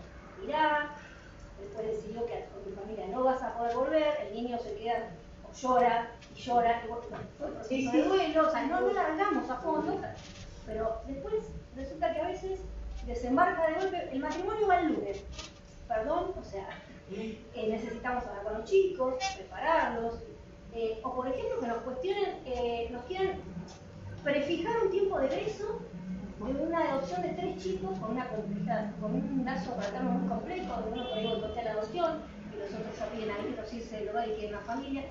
Entonces vos decís, pero dame tiempo que yo lo trabaje, no te estoy diciendo que no, pero a priori no podés saber lo que va a pasar ahí. No tienen acompañamiento, no se les exige ninguna preparación. Se van a ir, no sé, por ahí a Banfield, nosotros nos acompañamos un poco después del egreso, pero ya perdemos injerencia, ¿no? Y quedan como librados muchas veces, algunos van a visitarlos de vez en cuando. En la provincia hay, seguro, es complicado. En la provincia hay hoy varios juzgados que están exigiendo como condición previa a la inscripción asistir a charlas. Y después a charlas también lo hace, Tandil lo hace, La Plata, algún juzgado también, Quilmes lo está por empezar a hacer. O sea, hay diferentes instancias, hay colegios profesionales también, en Morón hay una triada entre colegios de abogados, colegios de psicólogos, colegios de trabajadores sociales que están trabajando esta cuestión de charlas.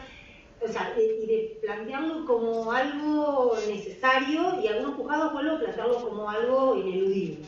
Y si yo te digo, a mí me desespera, esto lo digo en nombre de mi equipo porque nos pasa y lo compartimos con Silvina, nos desespera la presión que tenemos a veces para, bueno, en un mes más o menos, si no, o sea, si, es como que se espera un resultado en determinado tiempo cronológico, porque tardaron tanto, ¿sí? Tardaron tanto y hace tanto que están institucionalizados, que en el tiempo un tiempo tan importante como ese, para cuidar que la cosa se empiece a engranar bien y más o menos marche, nos imprime un apuro que realmente es violento, es violento. Y estos son testimonios que están en el listado, no son de convocatoria pública. Estamos Por hablando de eso todo yo el listado, insisto que hay devoluciones, ¿sí?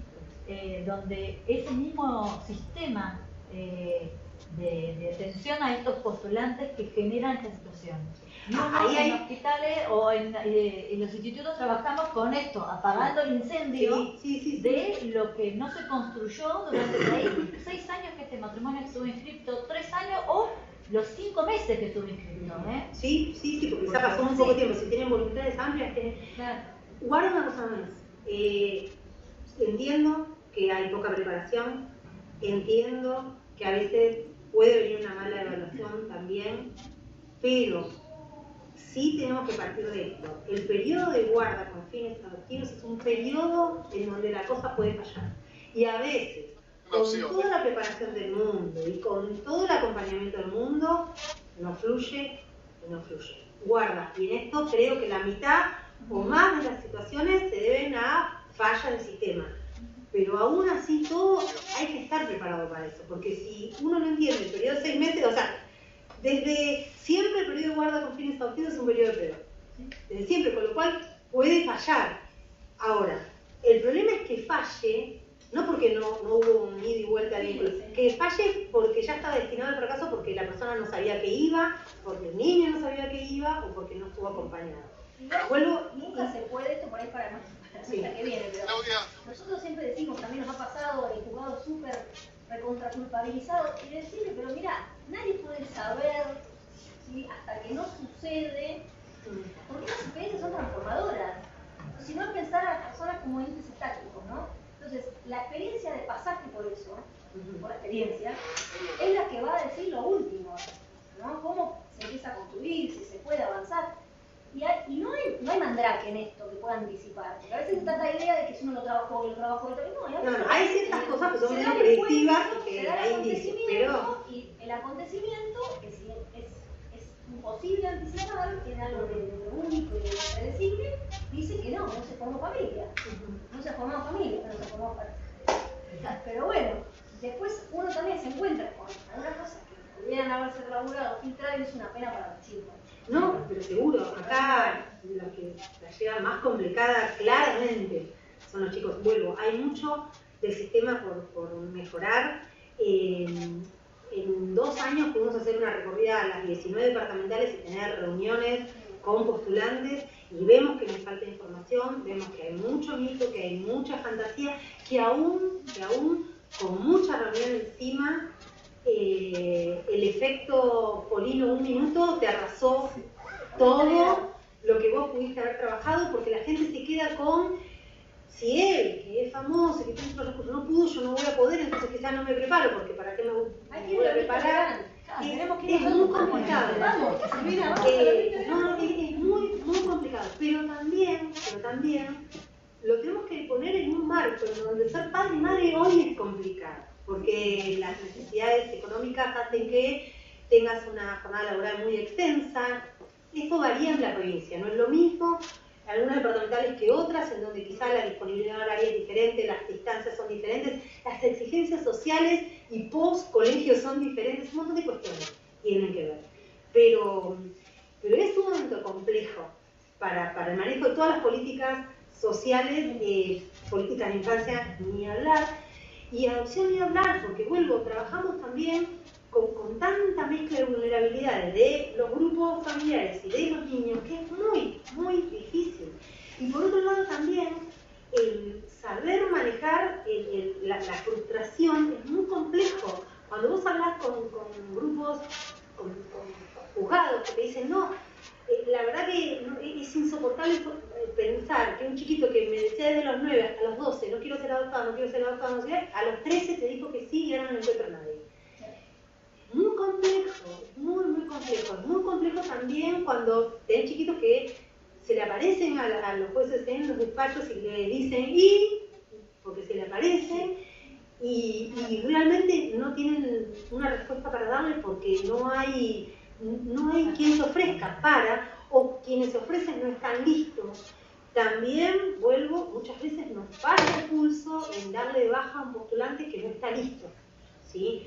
Es muy complejo, nosotros tenemos como 3 estadios, o sea, el condicionado tratamiento psicológico, que te faltan 5 minutos de horno, esperá, andar a reuniones, fíjate de qué se trata, te falta procesar empleo, te falta pensar en que la adopción ya no es el plan B, sino ahora se convirtió en tu plan A.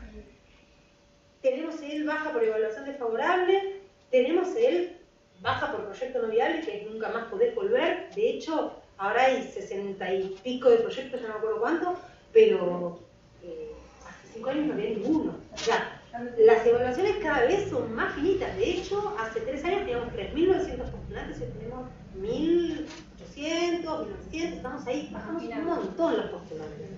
Lo que no quiere decir que hayan bajado la calidad, creo que tenemos mejores postulantes. ¿Sí?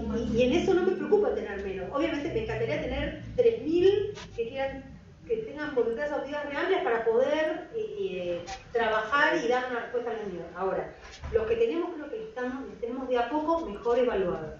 Pero también hay algunas variables que no vamos a poder manejar.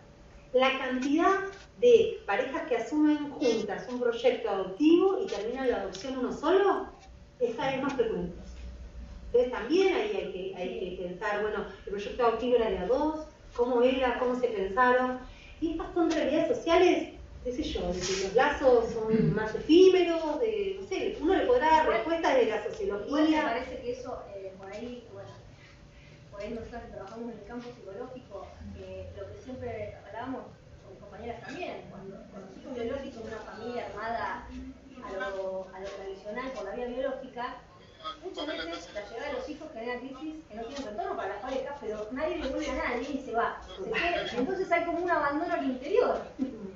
Y ahí te recibimos los pacientes, niños, adultos, ¿no? Esa es por ahí la diferencia. Creo que por ahí funciona en ese sentido en esos casos, pero en otros casos de familias formadas por la vía biológica detona de otra manera o no, hay separaciones también, o sea que no sé si está tan... Tiene un costado en la cuota de alimentos, tiene un costado en el régimen de comunicación, o sea, se judicializan todos esos conflictos sociales. Lo que pasa es que es verdad, lo que decís, que muy poca gente se plantea decir, no, me divorcié ahora, me saco de encima ya que no es mi hijo, y quizá con alguien que está en vinculación, en guarda, incluso con adopciones plenas. Puede ser que te plantean que, mirá, me lo vino a devolver, tiene una adopción plena. Así, pero pareciera que es como algo más montable.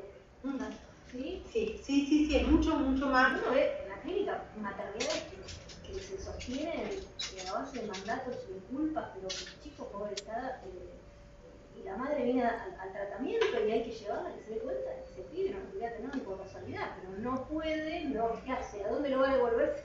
No, ¿qué está así? No, por eso digo, hoy estamos atravesando un momento en donde, bueno, yo lo digo simplemente de ser abogada, no tengo conocimiento jurídico, ni psicológico, ni sociológico, ni antropológico, pero creo que es un momento muy complejo para pensarnos en sociedad, para pensarnos en comunidad, para pensarnos en lazos.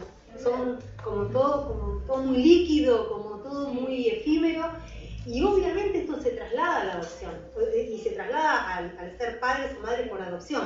Quizás los mismos conflictos que ves en situaciones de maternidad y paternidad biológica, los mismos costados, los mismos perfiles, los mismos mambos los ves en padres o personas que quieren ser padres adoptivos. Es muy complejo hoy manejar las relaciones sociales y esto se ve. La cuestión es que con adopción nosotros tenemos que, como Estado y como operadores, restituir un derecho.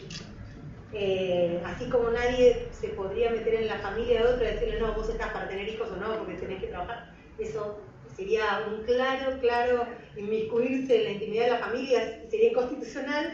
Para nosotros hoy es un mandato constitucional y convencional restituir derechos y darle el mejor mamá, papá, mamás o papás a un chico y se nos está complicando. Se nos está complicando por un montón de realidades, pero vuelvo, para terminar con un mensaje medianamente positivo, hay muchas más guardas, creo que sí hay devoluciones, pero que se están visibilizando situaciones que antes no se veían porque había chicos que antes ni siquiera se pensaba en la posibilidad de trabajar una adopción y hoy se trabaja.